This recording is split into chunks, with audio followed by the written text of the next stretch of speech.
kind of tribal sentiment are we playing in this country? Does it hold water that any part of the country, except your brother is in office, you will not get justice? Are you building a country? Welcome, fellow Biafrans, lovers of freedom across the world, and welcome you to this amazing platform. Thank you so much for joining us once again. We have come, as always, to bring information to your doorstep. The criminality of Nigeria, the evil and deception of Nigerian government, a platform where we bring that they want to introduce to Mazi on the restoration of independence, the way they deceive a platform where we bring details on what is going on in Biafra land, in the war between Biafra and the continuation Nigeria. Of the previous video that in this platform, I we want you to expose listen every carefully evil to coming this from this discussion. world. You are going to learn a lot. We lot don't of be information are being revealed, correct. and We it's say things important where they that are, we pay attention. and all you need to do is to pay Information attention and is follow us. power. We understand. That is why and we get the are facts. bringing these things to your doorstep Fellow for you to Biafrans that are understand watching, the depth, please of like the and share and this very deception in program to Nigeria. all platforms. Share to family and friends. Do not keep this information to yourself. A lot is happening as the Biafrans prepare to leave the zoo. So many things are playing out. As Biafrans prepare for their convention coming up November, December, and the declaration of the Restoration of Independence of Biafra that will happen by December 2nd, the Zoological Republic of Nigeria is now relaxing. A lot of thoughts are going on. I want to share with you a video that is being made in their conventional media in Nigeria. You are going to hear the version of thoughts and ideas of people in the zoo, the inhumanity treatment against Mazi Kanu, their evil act, and their plans revealed in this very discussion. I want you to pay attention to every single thing that will be said in this very video. Pay attention, be patient, and listen carefully. I bet you'll be glad you did. Let us watch together and see what they have to say. Welcome back to Political Voice. Joining us in the studio today is Barrister Darlington Agomo, a lawyer and political analyst. Good evening, Barrister Darlington. Thank you for joining us. Good evening, Samta. How are you? I'm very well. Thank you once again. And of course, we also have Mr. Lawal Ekundayo, educationist and public affairs analyst.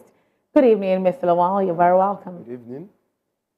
Let's get right into the show. Ohanaeze Ndigbo, a prominent Igbo sociocultural group, has expressed concerns over the ongoing prosecution, of Mazi Nnamdi Kanu, leader of the indigenous people of Biafra, IPOB. The organization, led by Secretary General Mazi Okechukwu Isiguzoro, criticized Southeast governors for failing to push for political solutions to Kanu's trial.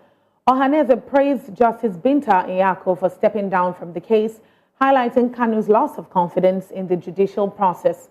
The group also condemned the governors for not acting on their promise made in a July 2024 meeting to engage President Tinubu about Kanu's release. Their inaction has led to suspicions that Kanu has been politically sacrificed ahead of the 2027 elections.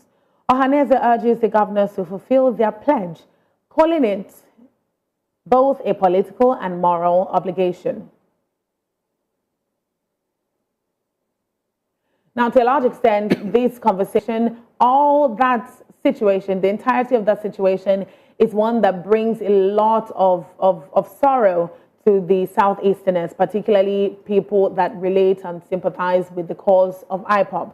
And now Ohanaeze is saying that indeed their thought is that all of this, the fact that he's still incarcerated, is because the Southeastern governors have failed to make good their July 2024 promise to engage President Tinubu about Kanu's release. And they're also saying that he has been sacrificed on the altar of political interest, so to speak. I'm going to start with you, Barrister Darlington. Is there any merit to the fact that he's been sacrificed on the altar of political interest, particularly as it relates to Southeast governors? Yeah, so thank you for that question. But let me ask you, at what point did we begin to do things on tribal sentiments in this country? How do you mean? Yes, because all this talk about Southeast governor do something. Somebody is the president of this country. Yes. Nnamdi Kanu is a citizen of this country.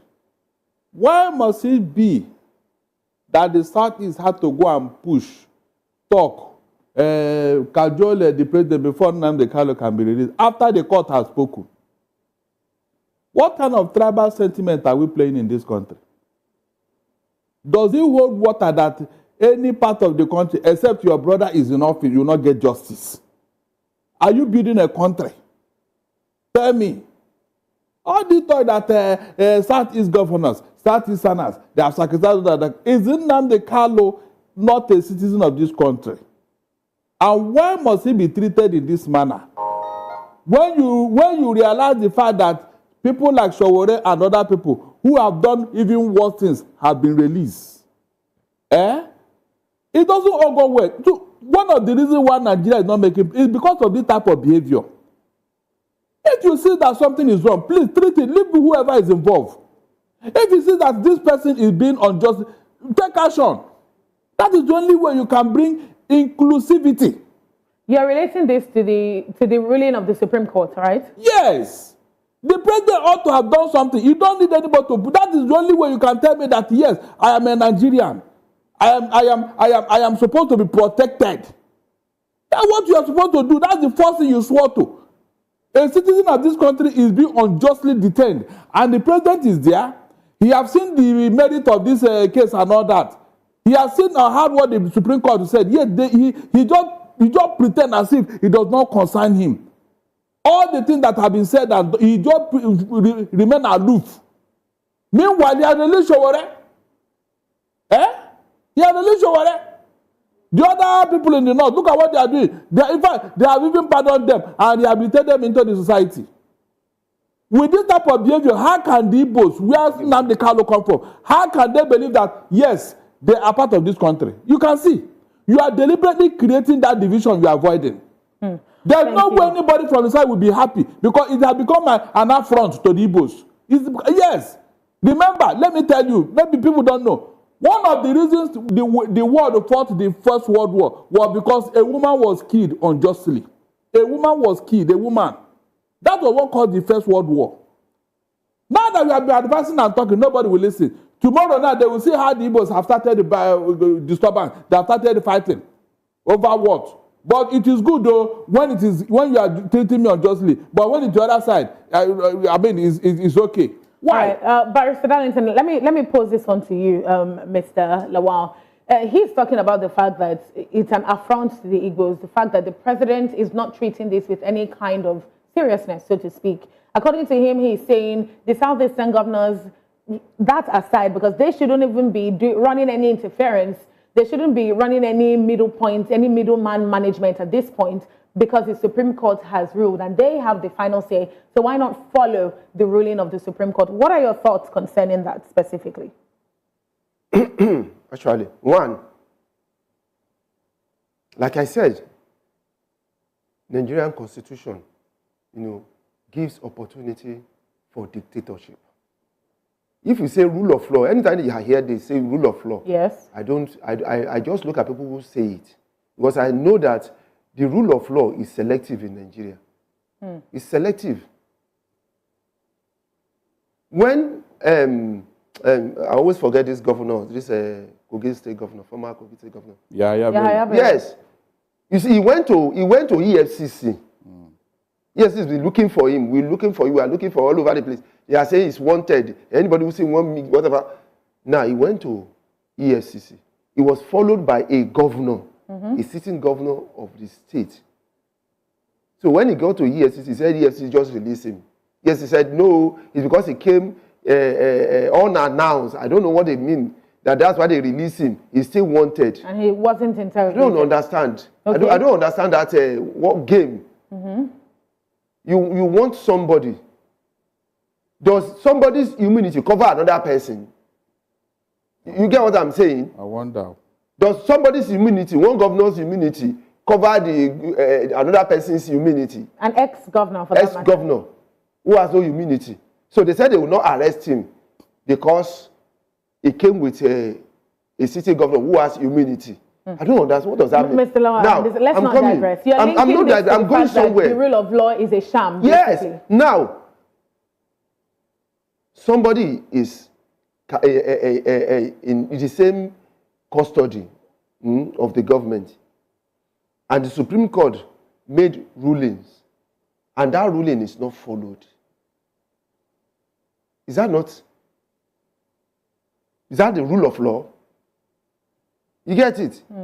Is that rule of law? And this is the highest court in the land. After the Supreme Court, that's it. Now, if you make a pronouncement, the court will have to obey it. You go back to the court, they will have to make their pronouncement based on what the Constitution, the Supreme Court has interpreted. Because the duty of the Supreme Court is to interpret Constitution. They don't make judgment, they interpret Constitution. When you have conflicts in the lower court, the Supreme Court will use the Constitution, interpret the Constitution, and then send it back. That this is what you're arguing about, so this is what the Constitution says. So you now go back. Based on that, you make your decision. Everybody accept it because that is supreme. But now, the Supreme Court said this, and then they are still dragged. That's why Kanus was hungry. He had to take the mic, take over and said no. You get? Because for him to come out openly and speak, to tell his lawyer not to, so that he wants to be, that means he felt that he's not getting justice. Okay. Now, yes. If the sitting governor from the state could follow somebody who's been looked, is a wanted person under EFCC, then of course Kanus is also coming. He came from a state. You can take it up now because it's from your state. If you are going to be president, you have to come from somewhere. Is that not it? So he came from somewhere. He didn't come from the ocean. He came from a state. He came from a local government. So it's something they could take up too now. Who is they? The governors. The governor of that state that he came from. So that's what... Unless if the governor is against him. That's the point here. Yes, that they need... What Ohanaeze is saying, that he has been sacrificed on the altar of... Because they just see as if it's abandoned. If truly, like normally, if somebody is wrong, nobody is saying anything. You get it? If somebody is wrong, of course, let him face the punishment. Is that not it? When he gets to court and the court convicts the person, is that not it? And let the person face the consequence.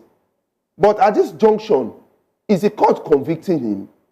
Then why incarcerating him when the court is not convicting him? He's not being convicted, the court is not convicting him. You get it? Then why incarcerating him? And every other person just feel like where he came from, like it's normal, it's forgotten. Supposed not to be. Of course. All right, so that brings me to this other aspect, this same subject of political interest. The Southeast Council of Traditional Rulers, just on Tuesday actually, appealed to President Bola Tinubu to release Nnamdi Kanu in the interest of peace and security of the region. According to the royal fathers, they said that criminals were capitalizing on the detention of Nnamdi Kanu to destabilize the eastern region. Now, if Ohanaeze is saying the Southeast governors are not doing enough, not only are they not doing enough, he's saying that they're benefiting from the fact that Nnamdi Kanu is in jail. So if we by extension remove the Southeastern governors but focus on these traditional rulers who have gone to appeal now, can you still say that at least stakeholders in the Southeast are acting on behalf of Nnamdi Kanu? Please, Somto, on several occasions, all the crime de la crime in the Southeast, in Igbo land, have advocated for Nnamdi Kanu's release.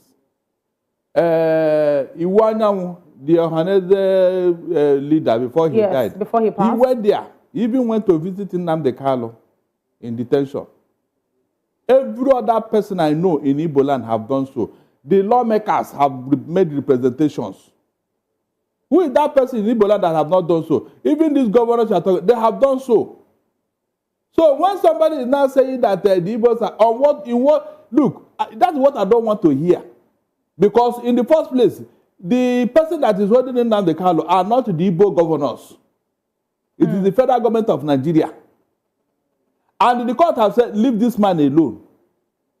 So how can you not tell me that it is the Igbo that are holding him when the Supreme Court has spoken? We should be blaming Tinubu for not releasing him after the court has spoken. That's what I'm saying. If we begin to call Igbo, Nnamdi Kanu is not in any political party. So how come people are telling me now that some people are benefiting from his incarceration politically? What politically? I don't understand. But going by the same logic, Barrister Darlington, how is the president benefiting from the fact that he's in jail?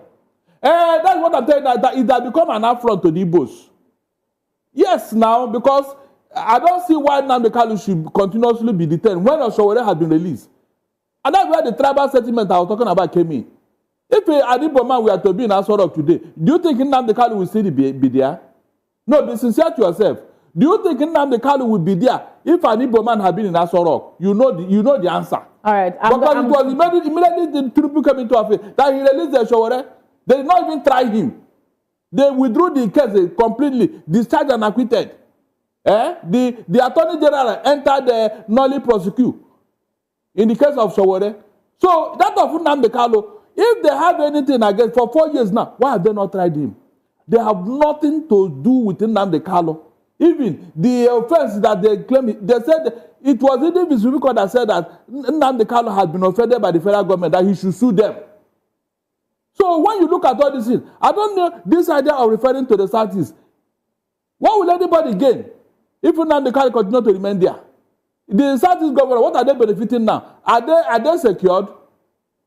Are they happy? How can they be happy? What will Nnamdi Kanu do if he come out? He will stop them from being in APC, PDP or Labour Party. Will he command them? I don't want you to go to this party. I don't want you to do this. Will Nnamdi Kanu? He won't have time for that. Acting on this subject, because as he said, and there's truth to that, it's the federal government, it's in the federal government's custody that he's in, technically. And if that's the case, why is it that if the Supreme Court has ruled against the fact that he's still incarcerated, but he's still incarcerated in the federal government's custody, why is the president, who is the chief security officer, if you please, for lack of a better term, who is the chief commander, grand commander, still not acting on this subject? Is there a specific reason for this? He's saying tribal sentiment has something to do with it, but I want your thoughts on that.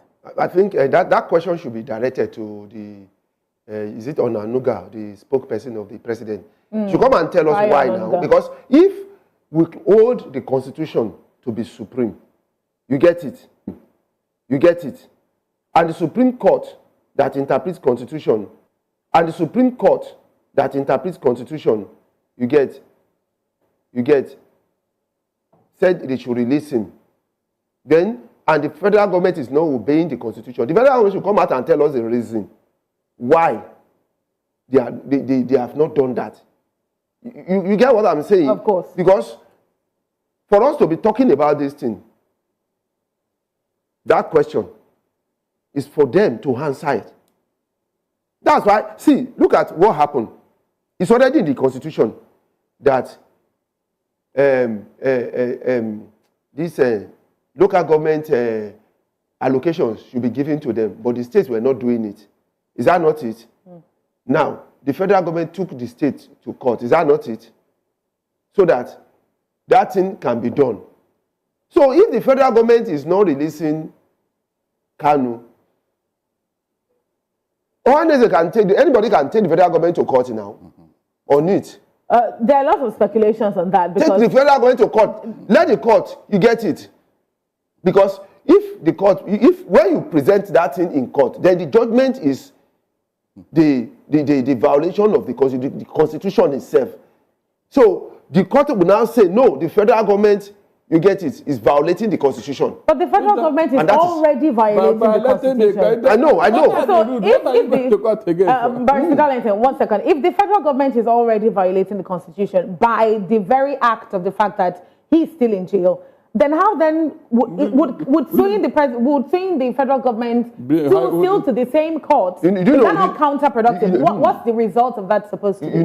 There's a game going on. You get it? He was taken to court, and the court was, trying to play around it. That was why he said he lost confidence in the court, because they were not addressing the interpretation of the Constitution. They were, the Supreme Court. Absolutely. They were talking about something else. That's why I said he doesn't have confidence again that the judge will rescue herself. Yes. Now, if they are taking the government to court, it's one case. It's just one case. What's the case? That the court should decide. Make a pronouncement that the federal government you get it, is not following the Constitution. All right, let me just throw that. I don't know. That's I'm not a barrister. I stand to be corrected. Which is why I'm throwing it open to him. In this kind of case, Ms. Barrister Darlington, there are a lot of factors to this. The Supreme Court has ruled, and this is in violation. The fact that he's still in jail is in violation of the Supreme Court's ruling to start with. Mr. Lawal is saying sue the federal government, to the same judicial system, through the same judicial process. And at the end of the day, people are wondering, relatively, or anyhow you want to look at it, people do not have faith in the judicial process. So where is the end result of that supposed to be? My dear, it will be an exercise in futility.